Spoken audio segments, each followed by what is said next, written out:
keep on going. I am looking at some of my notes. You mentioned T-shirts. Oh, the haggis T-shirts. You remember? I had that written down. You don't want to hit haggis. You don't want to hit haggis. And just the sheep, like the deer in the head, like the terrified deer in the headlight looks. I think they'd sell like hotcakes. And then under it have Seddy Bimco. And maybe, yes. We're talking about was that last week's episode? No, a few episodes ago we were talking about the Patty Duke Show movie. Right. Cousins from Scotland. We made jokes about haggis. So sorry. Did we offend some Scottish people? There was a little bit of talk in the Discord about it, but were they not to make fun of the Scottish dancing. Well, it's the Scottish dance. It's the Irish dancing that the Scots stole from us. Yes. So let's just get that straight. Yes, they stole the bagpipes from us. Mm-hmm. They stole the dancing from us, and they tried to give us haggis. And they took the 6 northern counties of Ireland, of the island. And what do they have to give us? Oh, well, we'll give you haggis for all of it. It's like, no, that's not a fair trade. It's the Seddy Bimco Show. In fact, it's Seddy Summer Camp Bimco Month. John has a poison ivy rash on his bum that looks like Jesus. And Tim is charging the faithful $10 a head to shave its beard. What show is it, John? It's a Seddy Bimco show, Tim. And what's it about? Oh, we just talk about those crazy, wacky, embarrassing, awkward moments of youth and upbringing. Right. And then we watch some movies of questionable quality. Right, that were overlooked by the Emmys. You know, it's like, the Emmy. I think we should call the segment "Emmys Forgotten Children." I think that should be the name of the segment. Okay. How the National Academy of Television Arts and Sciences overlooked these masterpieces is still beyond me. Yeah. Not one nomination for Patty Duke still rocking in Brooklyn Heights. Not one single nomination. So, John, did anything happen do you have thoughts this week about other things besides haggis?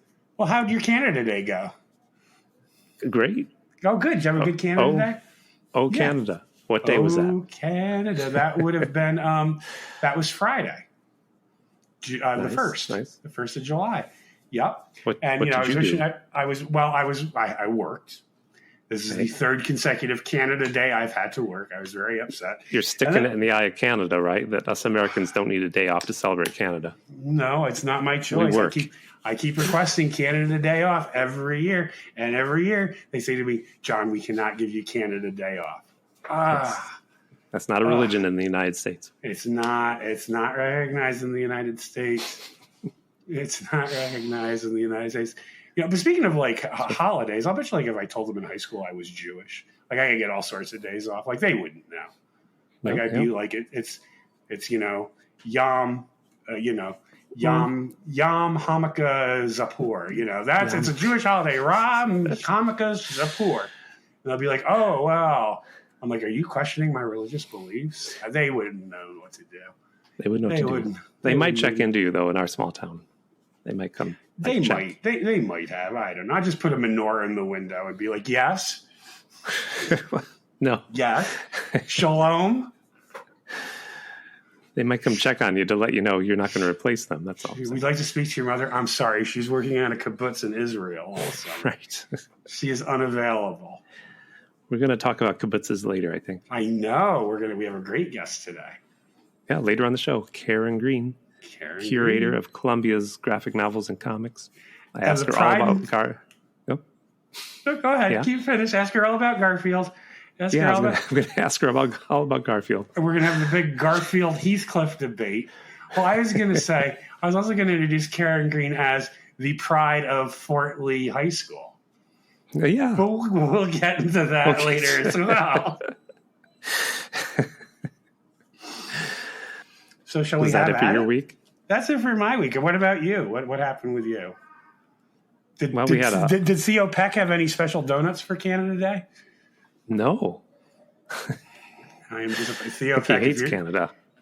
Well, how could Theo Peck hate Canada? I did go in there. They're like, donut day is over for a while. So. Oh. What are you going to do? No, but this past week, a friend came from out of town. Mm-hmm. She's staying nearby. She's house sitting, basically. So we went out to eat with her in one of those backyard restaurants. Has a backyard space. They kind of have a temporary roof. Okay, yeah. For summertime, made out of that see-through plastic. Mm-hmm. And I sat against the wall, and Jean and our friend, they both sat opposite me. So, and beyond them, I could see the whole dining area.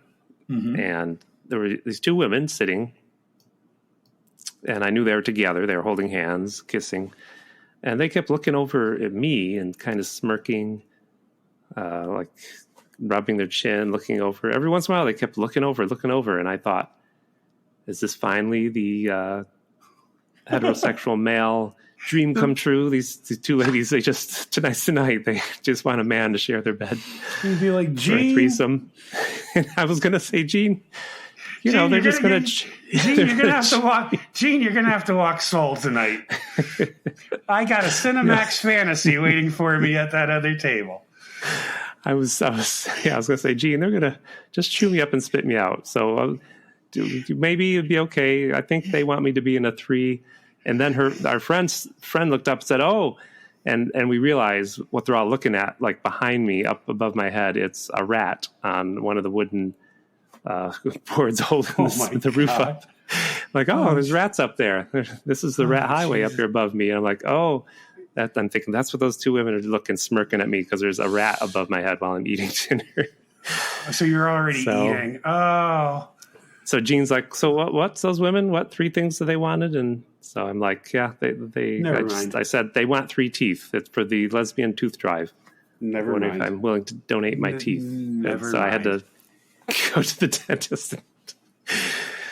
No, John, I had to go to the dentist, and I had to say, come on, invent the International Lesbian Tooth Drive. Test my teeth, and I can go back to Gene and be like, my teeth aren't good enough. My teeth are not good enough. You really got to cover this. You really got to cover this story. You've got to get all your bases covered. Yeah, and then Gene's like, I never heard of the International Lesbian Tooth Drive. Is that real? And I'm like, yeah, it's real because... Yeah, it's real. And then I'm like, I can't remember because I've got lesbian blind spot disease. I just forget half what they say. You know, I was told as a child. Gotta help me out, John. I was told as a child I had lesbian teeth. You had lesbian blind spot disease? That's what they said to me. The dentist said to me, and he said to my mother, I'm sorry, your son has lesbian teeth. There's a treatment for it, but your dental insurance isn't going to cover it. So, yeah. Our dental insurance does not cover lesbian teeth. So that's how I got out of that predicament. That's totally true story. It's all true up to the point when I was wondering what those two women were interested in me for. But after that, it's all fake. In case any Gene's listening. The rats? Yeah, the rats was true. Oh, the rats was true. See, I would have put my fork down and said, I'm sorry, I got to go. But it's so... In New York right now, they kind of took over during the pandemic, and they're not letting go. They're not letting go. No, they're staying. As long as they learn to coexist, like the Planet of the Apes movies, like right. 4 and 5, like where like the humans and the apes after conquest of the Planet of the Apes, they sort of learn to live in harmony. You think the rats would adopt a baby? A human baby and take care of it as one of its own? Weren't there children raised by wolves? How bad can it be? To have a child raised by rats. Which reminds me, one other thing. Sorry, I'm blabbing going on, but I was in the subway today for the first time in quite a while in Manhattan, and there was a man walking towards me, dressed fairly normal, looked, didn't look homeless, but he kept like his pants were falling down all the time. He needed a belt. And he was carrying a backpack, and he was carrying a baby doll. And I looked at him, and he looked at me and gave me that like nod, like, "Hey, how you doing?" Like, yeah, I'm being totally normal. Like you were like, I can tell we're brothers. Yeah, we connect. So. I know you got a baby. baby that doll always at home. happens to me too. Like that one, I'm the one person like that person will pick in the entire room, the entire subway car, the entire bus stop, who will pick me out and decide that somehow I am a kindred spirit. Well, I kept walking. I didn't give him a chance to talk to me. Oh yeah. Because now he could have been a father, but if I were a father with a backpack and a baby doll, I'd just put the baby doll in the backpack, wouldn't you? And what's the story on the missing belt? Yeah. Like what did he have to? Why did he have to tie that around his child? To go? Oh no! Now you're getting dark. Yeah, I mean, no, I don't know. Like, what was happening? Were the child's clothes falling apart, and he had to use his belt to keep them bound together? Well, he walked by the people sitting in the seats, and he dropped his baby doll, and they were like, "Ooh!" And they kind of not repelled, but they were repulsed by it, which I was too. And he picked it up real quick, like, "Oh no!" Baby doll touched the subway platform for more than 5 seconds. Like a doll with a dirty face and like the real matty, like ratty hair. You know what I'm talking about? No, it was nice and clean and new. It wasn't an American Girl doll, was it? No, we'll get into that later too. But 5-second rule: real baby or baby doll. If you pick it up after it touches the subway platform, you can keep it. You keep the baby. Okay. If it's a real baby and it touches the platform for 10 seconds, you just got to give it up for adoption. Just got to leave it there. So it's like, sorry. Give it to someone. And just walk away with your hands in the air. So that's what happened to me. Wow. So you didn't need a Canada Day celebration. You had your I did. American. You had your American, good red-blooded American fun. You didn't. So did you boycott 4th of July Day? No, 4th of July. I work 4th of July. Okay, so it was one of those weekends where, working in the retail with the grocery and everything. We had the first of the month, which is when all the government checks come out, and we also had a holiday, so it was just basically 4 days of. Oh, jeez. Mm-hmm. I can't see you. See, there's no face, so I can't see if you're smiling, laughing. No, it was a rough weekend. It was a really rough weekend, and then we got to fix this camera. Well, I'll see what's going on here. I mean, it was telling me when I first plugged it in that the USB was not recognized. I don't know, man. It could be Riverside. It could be. Maybe Riverside. I just have to ask a question. They have good support. Maybe we'll have to go to Riverside headquarters and just bash in a couple heads. Is what I'm thinking. Okay. I still keep in touch with some people up in the old neighborhood in the Bronx. I could take care of this.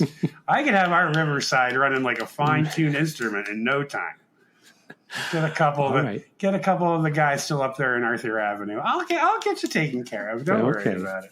Well, let me ask them nicely first. We'll ask them nicely. Okay. Oh, all right. If you insist. Okay, we'll do it your way to start, Tim. Fine. Be too bad if something happened to your nice web business. Your nice little Riverside FM. Pity if your nice Riverside FM fell into the river.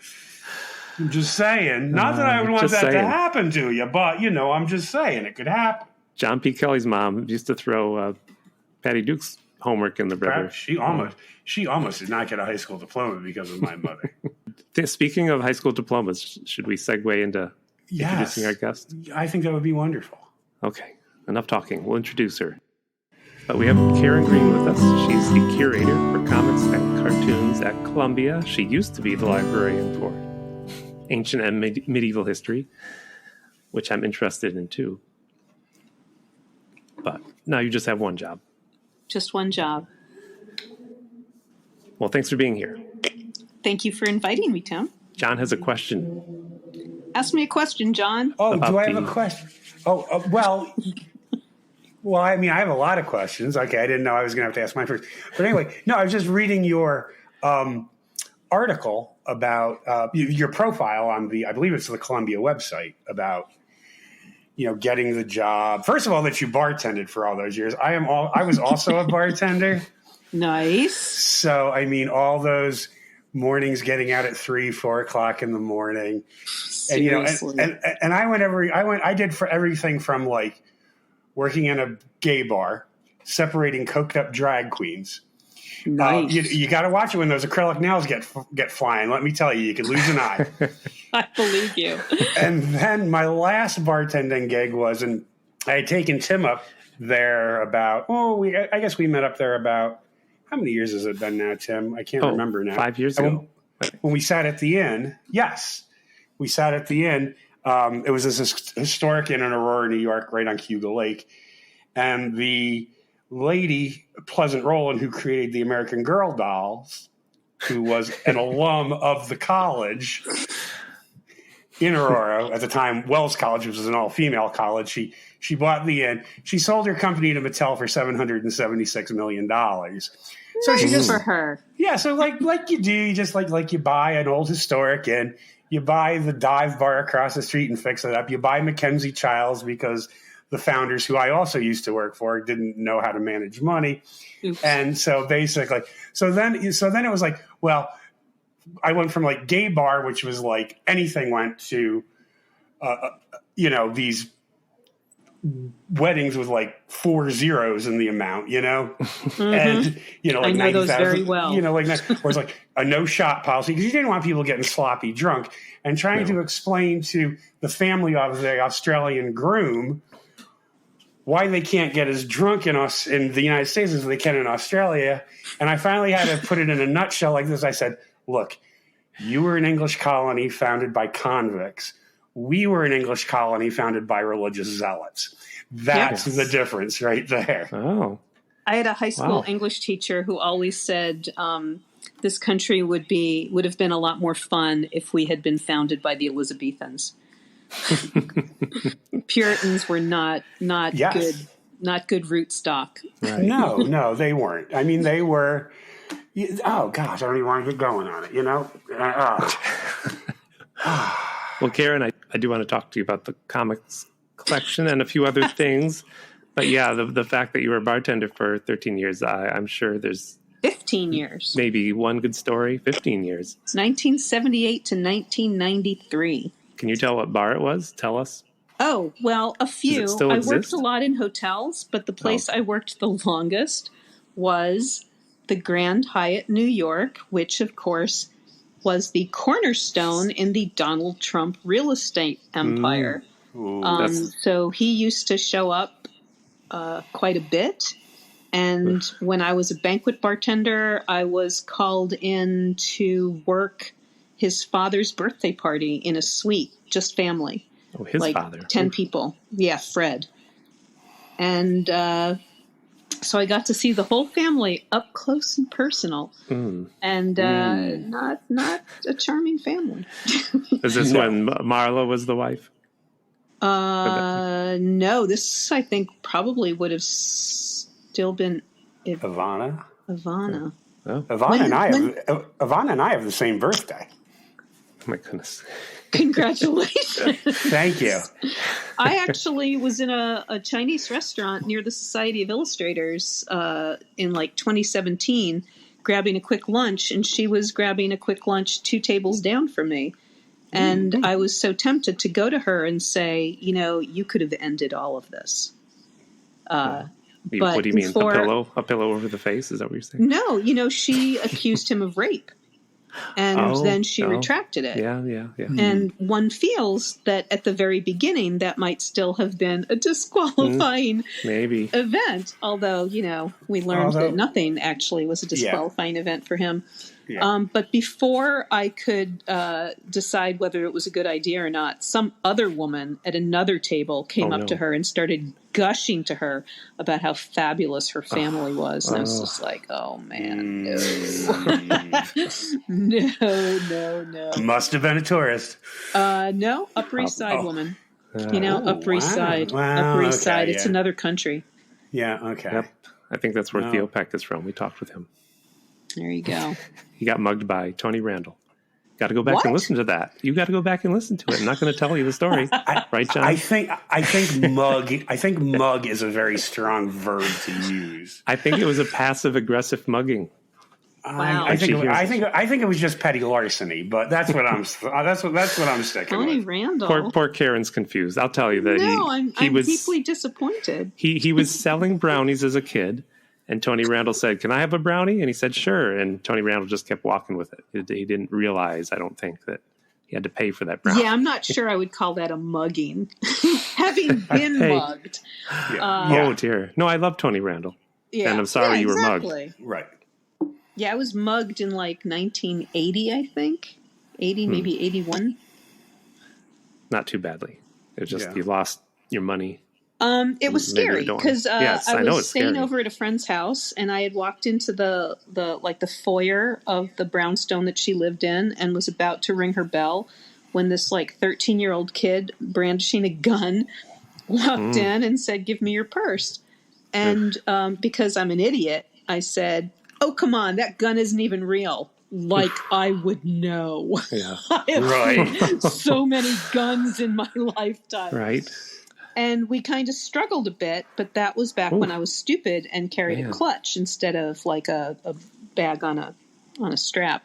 So in the struggle, I loosened my hold on it, and he grabbed it, and he ran, and there was a car waiting for him. So even though I ran after him in my 3-inch heel boots, 4-inch heel boots, which I fell, he was zooping off in a car. So that was a little distressing.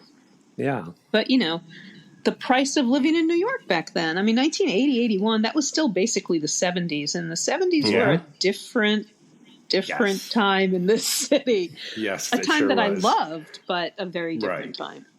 Right. Speaking of different times, since I also read that after being a bartender or Deering, you went on to be a masseuse, which you said, I read your interview that you didn't like it very long. And my thought was, giving a massage, if you had to give, I don't know if you have a choice, but giving a massage to men, it's probably not a fun, it can be a risky job for a woman to be doing that. I went to the Swedish Institute for Massage Therapy and Applied Sciences, which is down in Chelsea. And halfway through the program, I was in a car accident and broke my hand, which makes massage really challenging. And they taught me to do things like with my forearm and my elbow. But, I still don't actually have full mobility back in that hand. So I don't have the flexibility to do the kind of work. And, I didn't like the idea of having strangers come to my home and right. disrobe. I just, in the end, it wasn't what I wanted to do. But I met my very best friend in the world there. So, and he's the one who sent me back to college. Oh, all right. Trying to step on your happy story with a joke about how John likes to have men come to his house in disrobes. No, that's not true. That is not true. I don't judge John. No, that is not true. No, not anymore. Not anymore.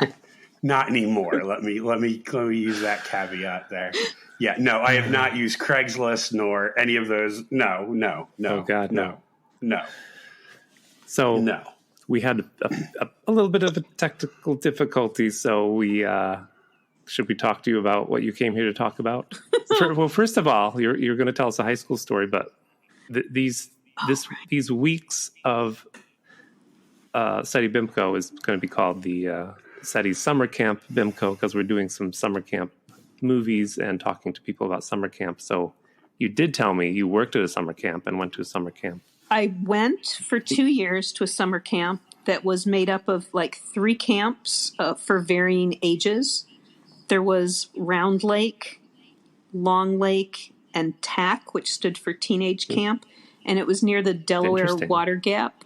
And it was run by, I don't know if it was the Jewish Federation, but they were Jewish camps. So I was sent off to these camps when I was like 13. And they were... Now, was this like a Hebrew health camp, or was that... No, it was just like a camp. It was just like Y camp, kind of, sort of. Yeah. Kind of, but with Jews. And the thing that I wanted to say about it is, so I was there in like the mid-70s. Pretty much like the early mid-70s to the late mid-70s.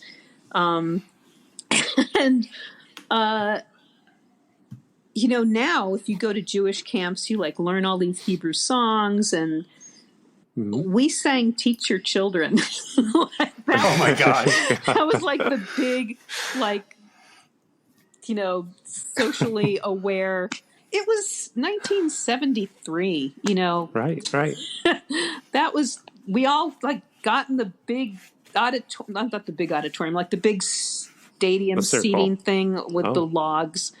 And, Right. and we all sang Teach Your Children and probably some other stuff, but Probably Teach some Your other Children stuff. is the one that I remember. These lakes are next to each other. It was like going up in age, each lake. Yes. Round Lake was okay. for like grade school kids, I guess. And, So Long my Lake point was is the kids at the older lake would come and attack the kids at the younger. No, we didn't mingle. Camp. We didn't mingle. You didn't do that. They weren't that close to each other. And TAC is the one that I worked at when I was maybe 18, 1977, I guess. I worked there, and I was the office manager. Oh, that's the boring job, right? Or is that what you wanted? It was a job. I had just come home from Israel. I had gone to work on a kibbutz because that's, what you do or what you did in the 70s. I had gone to work on a kibbutz. It was supposed to be a 6-month program. And after 4.5 months, I called my parents for whatever reason. I can't even remember. And they told me that one of my closest friends had just died in a car accident, like the day before practically. So I flew home for the funeral. And I was left feeling kind of unmoored. Yeah. So I got this job working at the summer camp because we knew people. I think it must have been Jewish Federation, because Jewish Federation is a place that I worked when I got out of high school as like a receptionist. God, I had such a very Jewish childhood. And I'm so very not now. Isn't it fun? But it never leaves you though. Like Tim and I were both raised Catholic, and we say, well, I'm not Catholic. I don't know if this makes sense to you, but there's never a way you're not Catholic. Like it's always in your mind. Absolutely. Yeah. It never, it's like a the lens. guilt. It's and a lens through which you see things. Now, with that said, yes. I mean, yes, the nuns in Catholic school they were taskmasters. They were like, we were terrified of Legendary. them.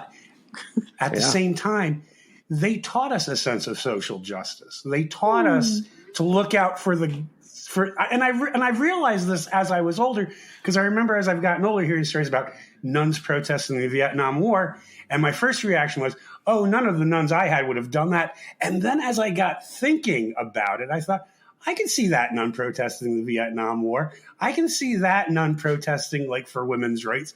I could see all that. That's cool. And they really did teach us that. So, but yes, you never let go of whatever John, upbringing. it's a hopeful message of the church. Thank you. Thank you. No, I said, the what laws is are this? in, they stay in like a sugar. Yes. Yeah. I'm editing this out. I got a letter in the mail from the Vatican. They want me back. They said the whole gay thing, we don't care. We don't care. It's all right. Come back. You can't get married in St. Peter's Basilica, but we want you back. I think the collection plate's running low. Is that our new sponsor, the Catholic Church? I wouldn't count on that. I would not count on that. Yeah, I spent a lot of time, studying. I mean, I was a medievalist. That's what I went to graduate school for medieval history, and my area of interest was religious history, hagiography, heresy, that sort of thing. So I actually know a lot more about Catholicism than probably I know about Judaism. But it's the old Catholicism, not the contemporary Catholicism. It's all in Latin. Yes, it's all in Latin. Can you read Latin? I used to. I haven't done it in a while. I translated a bunch of untranslated documents for my master's essay. And then I did it again for a canon law class. As you do. Well, like you do. Latin was my favorite class in Catholic school. It was my absolute. I loved. Great. I know this sounds weird. I loved Latin. So did I. I absolutely loved it. And I actually have I found an old used copy of Wheelock's Latin Aww. that I've been going through.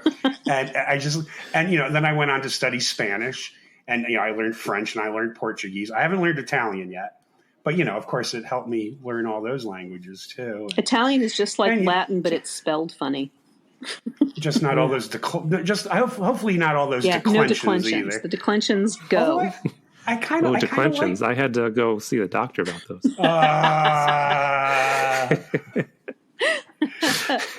No, I gave you an loved spasmodic taking Latin. I had wanted to take Latin like my whole life practically.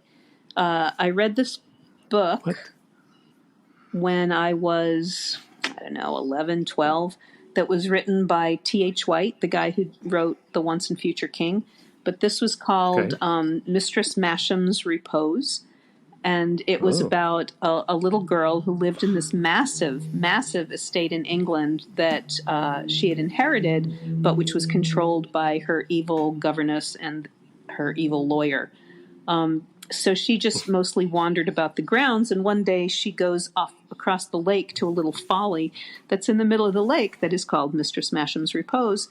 And there she discovers Lilliputians, like the Lilliputians who had come back in Gulliver's pocket, settled on this island. What? And you may wonder, what does this have to do with Latin? There's a scene when she first encounters them. The person who's like sent forward to talk with her is the schoolmaster, the Lilliput schoolmaster. And she said, and it says she racks her brains for Latin because she knows that whenever you have a conversation with a learned person, it has to be in Latin. And I just latched onto that and said, "Yeah, I'm going to be a learned person who converses in Latin." It never quite got to the conversational stage, but that was the beginning of my love affair with learning Latin. Wow, I love that story. That's a great story. Thank you. And when I was 10, we moved from Michigan to Fort Lee, New Jersey.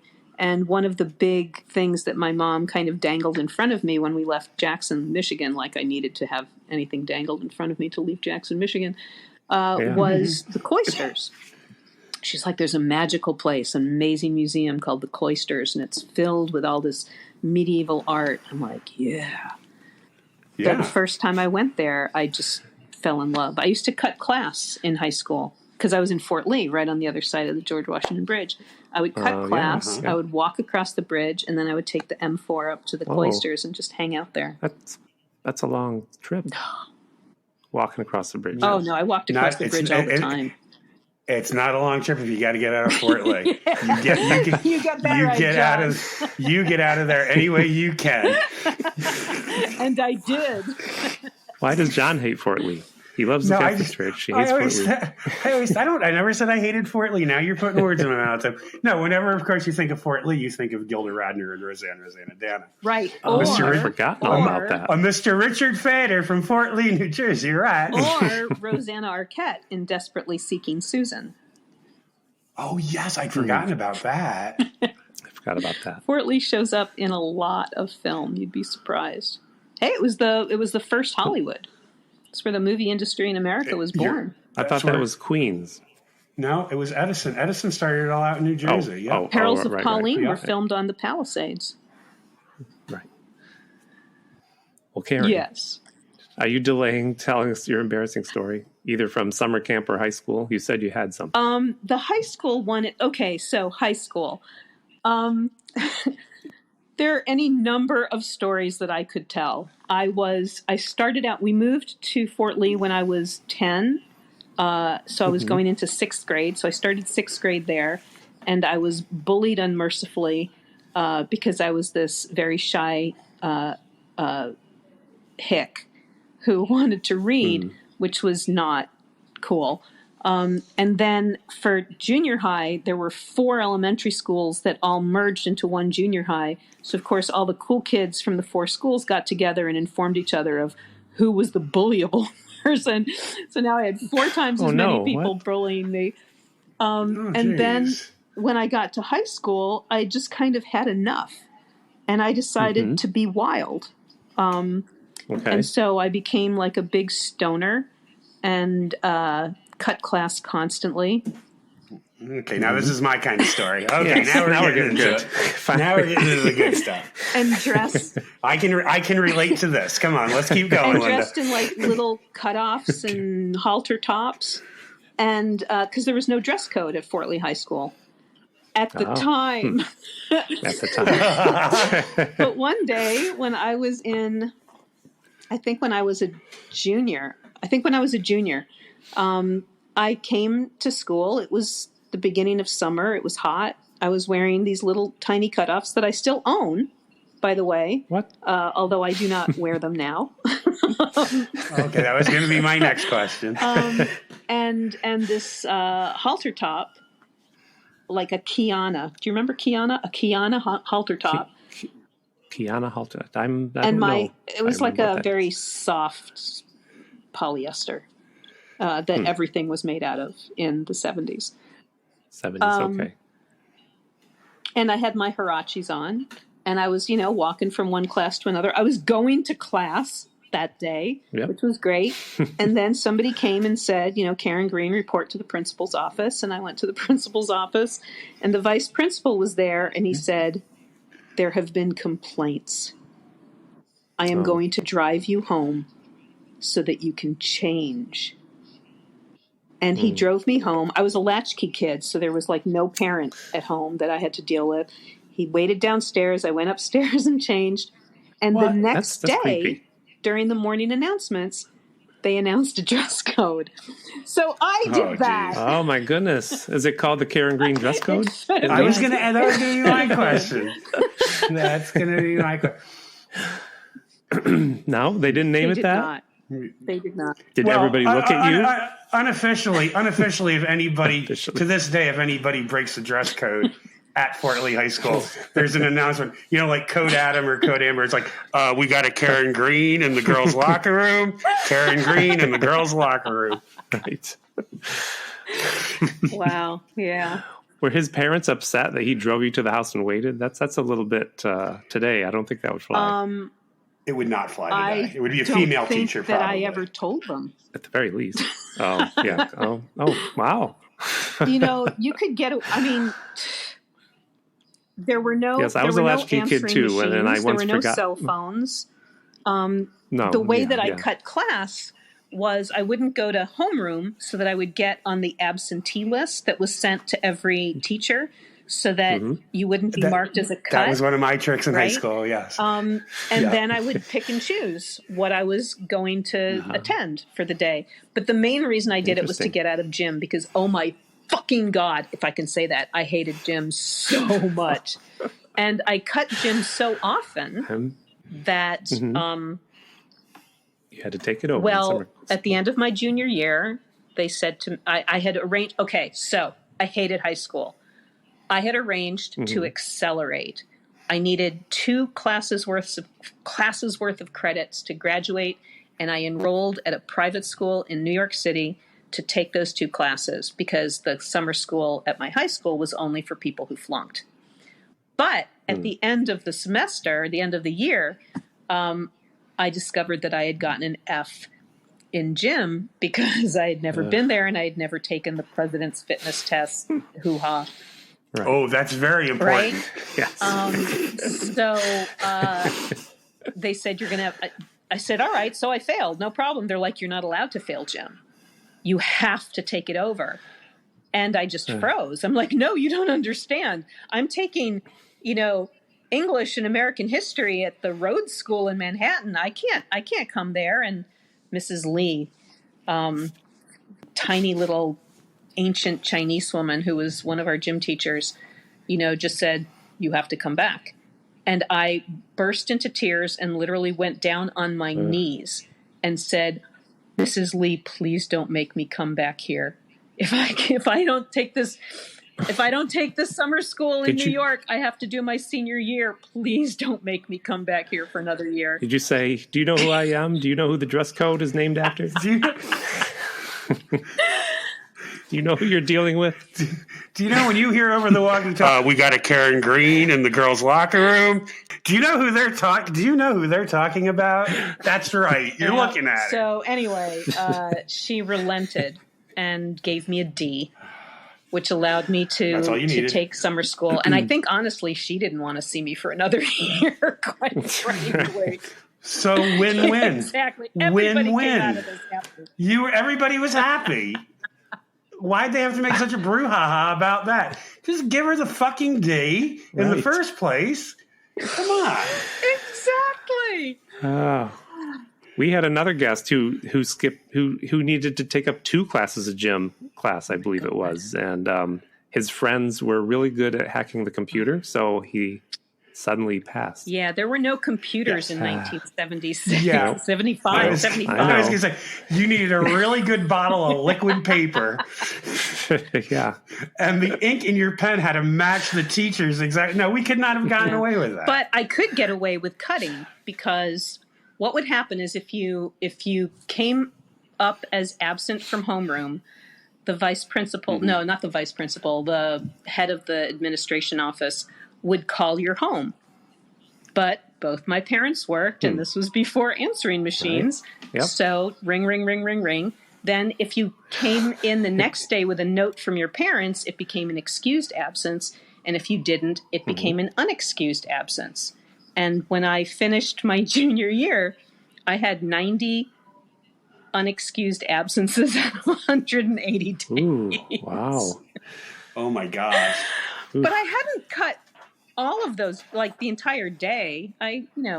Right, just cumulatively. I cherry picked. I just went to the museum for a little while. in my you didn't go to the museum every time, did you? Or smoking pot on the Palisades. In my yearbook from my junior year, which was my last year, my English teacher wrote that he would never forget that I never showed up for class, but still got an A on the final. What? I had a similar situation with a Spanish teacher at our high school, but I didn't know that. See, at our high school, Tim, and you didn't realize this because you were punctual. Yes, and this is how high tech we were. But I had it figured out. They would only count it as a tardy, but I guess it took them a while to set up the mimeograph machine. So by the time they got the list rolled out, like if you made it there at like the beginning of second period, it would count as tardy, but the list that went around from the mimeograph was already printed up that you were absent. So you could, that's what I used to do. It worked. Interesting. And my parents never knew. Until they got my report until card. Now. 90 absences out of 180 days. But then I went to the summer school in New York, and I got straight A's, which lifted my very, very poor GPA from high school. I just hated that place. I also got kicked out of driver's ed for being a stoned. What? What'd you do? We hadn't even gotten to the cars yet. We were still like, we were still just in class looking at film strips and being told things. And I was stoned, and the instructor, Mr. Ponzi, asked me with an S, not a Z. Asked me what an odometer was, and I said, "Mr. Ponzi, does it really matter?" Get out of my class! Report to the principal. And I talked to the vice principal, the same one who had driven me home, and he said, I tried to get you back in, but he does not want you back in that class. And this was partly because his daughter, Carol Ponzi, was a bigger pothead than I was. So he was very sensitive to this stuff. So that's why I didn't learn how to drive until I was in my late 20s. So you moved to New York. Yeah, you just moved to New York. You don't need to drive. You just moved to New York and get a driver's license there. We don't care. So what does your high school, did you get your high school diploma from Fort Lee High School, or did you get it from? Yeah, because the credits from Rhodes were applied to my transferred Fort Lee education. Yeah. So I'm guessing like the alumni fund doesn't hit you up for money or anything like that. No, and I have never, It's going to be ever, well, because they don't know who you been are. to a They're like, I reunion. don't. Did she go to school? We can't. I don't know. the idea of ever seeing those people again is so unattractive. The one reunion I did go to, so I was in theater and chorus, and the chorus teacher, Mr. Long, was, we thought at the time that he was kind of odd, but in retrospect, he had brought me into this little group called the Sweet 16, and it was 16 girls, like 4 sopranos, 4 altos, or I guess 8 sopranos, 8 altos. And he brought me in even though I didn't have the greatest voice and I couldn't really read music. And in retrospect, I thought he probably thought, this girl is troubled. And I'm going to try to do what I can to keep her out of trouble. So so there was a 25th, 30th? When was it? I don't know, maybe 25th. There was maybe a 25th reunion that was just to celebrate Mr. Long. And I thought, yeah, I'm going to go and celebrate Mr. Long. And we all got together and we all had our copies of Handel's Messiah and sang, because we always did Handel's Messiah at Christmas time. And, we all sang a lot of the songs that we used to sing. And then everybody went out to dinner afterwards. And it was at that dinner that I realized that everybody at my table was basically looking at everybody else in the roles they had been in high school. It's like there was no sense that, let me find out who this person is now. I did not want to go back into that role that I had in high school. No, I hear you. Oh, okay. That's so even like where they sat, even like where they sat, those like the little cliques sat next to each other. Is that what you're saying, or? No, not so much. It's like, okay, to be perfectly honest, I wasn't just a stoner. I was also extremely promiscuous. And it was from a place of great unhappiness. And so all that was, deep 25 years in my past at this point. But there were guys there who still looked at me like I was teenage Karen. And that did not sit well with me. Yeah. At all. No, I get that. I totally get that. That's probably why I've never been to a high school. I mean, I was in grad school at Columbia on a full fellowship at the time. I changed a bit. Yeah. Right. Yeah. Where are you? Still in Fort Lee? Oh yeah, a lot of them. A lot of them still live in Fort Lee. Not all of them. Some of them went on to a little bit of fame. Paramus. No. There was one woman who was in chorus, Ellie Bear, who went on to become a successful songwriter. I do know that name. Ellie Bear. I do know that name. She's got a real Baehr. Is that how you spell it? Baer. Oh, okay.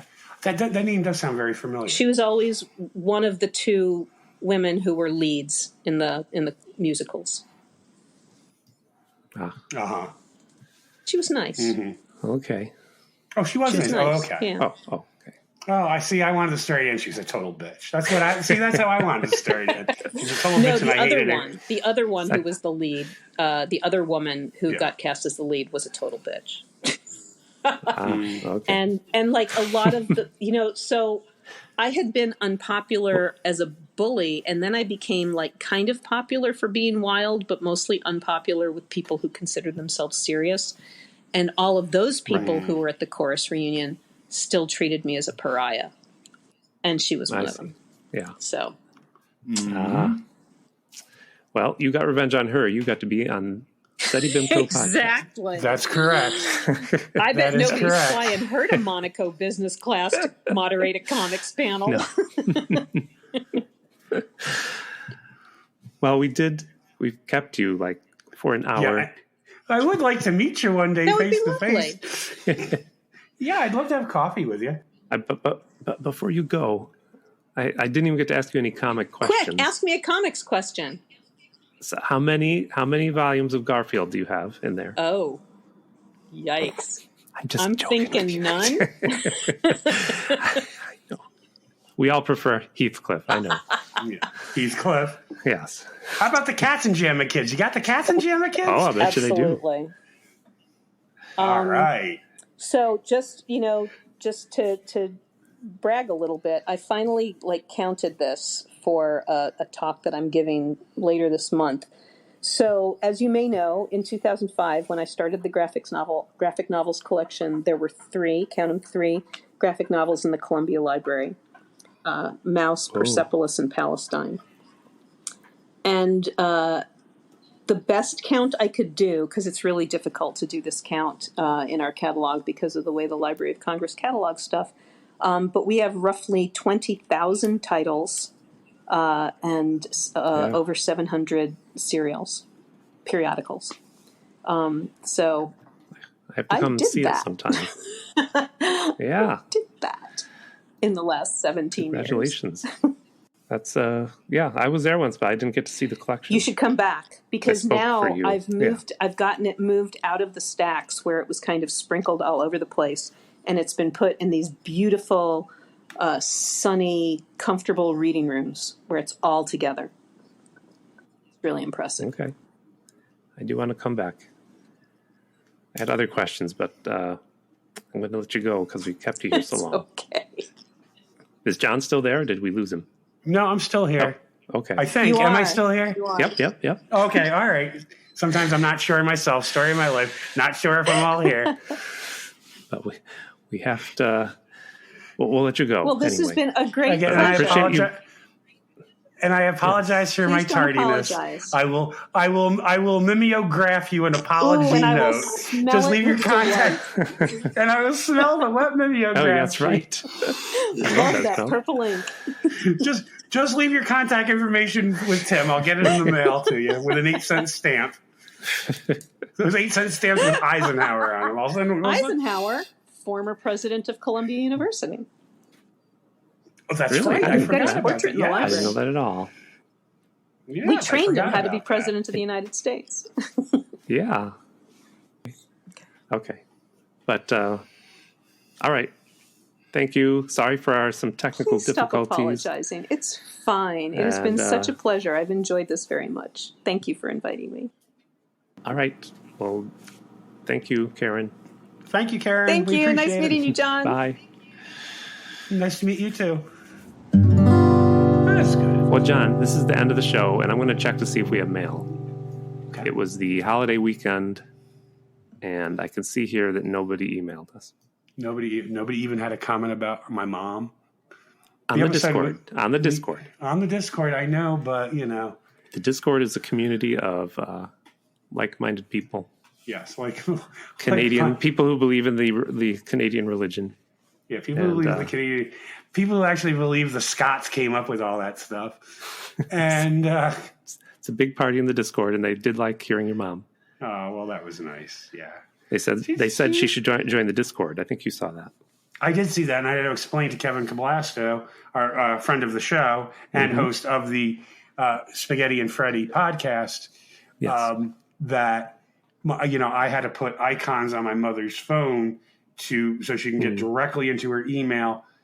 Her Yahoo mail, by the way. That's all she has is Yahoo mail. And also get her into That's her still around? Yes, her Facebook.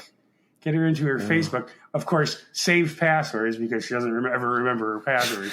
So all she has to do is just hit the icon to get into. But to get on the Discord, I can put an icon on, but then she's got to figure out how to respond and the @ and she doesn't do the Twitters. So she doesn't understand all that so and so. She wouldn't get it. She said, like, she writes on people's pages like she's sending them a personal message on Facebook. Oh, right. So it's like, wow, I heard, and I'm like, oh no, Mom, you got to send that as a message, don't put, because the person you're talking about is probably reading it on that other person's page, and you think you're sending it to them as a personal message, and you're actually posting it on their page. So just watch that, Mom. Yep. The end of many friendships. End of many, many, many, many friendships. I'm so glad I'm not on that. And I did mention it by name, but that is the social media site Well, it's called Meta now, so no one knows what we're talking about. They're like, what? What's Facebook? I'm on Meta. I'm on Meta. I don't know what you're talking about. Anyway. All right. Well, email us if you have a story from high school you want to tell. You can email us at SeddyBimco with an E at Gmail. We're on Twitter, SeddyBim at Twitter. And we're on Instagram, Seddy_Bimco Instagram. It's just that email. It's SeddyBimco with an E at Gmail. Right. I messed it up when I did that. I put that E in there. It's okay. So, and that was great. I think we've already said this. I was on Hypothetical Island. Did you listen, John? You said you did. Listen to it. I did listen to it. Yes, that was some choice of island. I would have to say that was just really. You wouldn't want to be Maud Island, right? Maud Island, yeah, I guess. You had to be Maud. Oh, you had to be Maud. No, I couldn't be Maud. You'd rather be the pet of a Sasquatch, which is what I picked. I guess. Yeah. You could poop anywhere, John. That was my selling point. You can just poop anywhere. Yeah. They got to pick it up. This is the end of the second week of our major explosive SETI camp Bimco. All about summer camps. That's why our guest talked a little bit about summer camp. Yeah. Even though her story was mostly high school. But okay. All right, John. All right, Tim. On that note, you have a great week. But next week, come on. Oh, what's it's next the week? It's the next week. It's like 3 weeks of summer camp SETI Bimco, and you know what the movie we're watching next week is that I'm picking? Is it Summer Camp? It's called Summer Camp, a movie I've never heard of. It's filmed on the leftover film stock from the Zapruder film. Okay. All right. It's really cool. Looks like it's cool. If only the Warren Commission could have gotten a hold of that footage before they taped this TV movie over it. Yeah. Oh, man. It's a movie that nobody should watch, but it's called Summer Camp, and we're going to talk about it. That's how we love them. Yes. Yep. And I have a story about not seeing one of the stars of the film, Bronson Pinchot, on Broadway. Oh, cool. All right. Don't give it away yet. I won't give it away yet, but it kind of goes back to the SETI-verse. It actually goes back to our first episode with Miss Edie Nugent. Oh my goodness, I can't wait. It goes all the way back. We're going. This is like Voyager 2, like hurtling from Earth past Uranus and Neptune. I mean, this is how far back we're going in the SETI-verse next week. Sounds good. All right. So everybody listen to all those old episodes and catch up. Please send us an email, and that's it for this week. So, all right. We will talk to you later, John. Bye, Tim. Have a great week.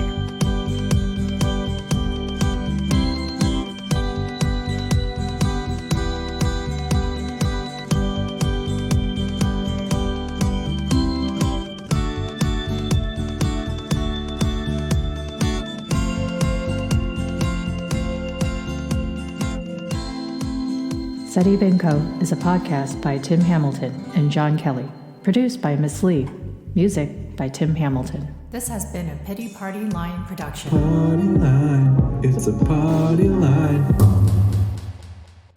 We got a Karen Green in the girls' locker room. Karen Green in the girls' locker room.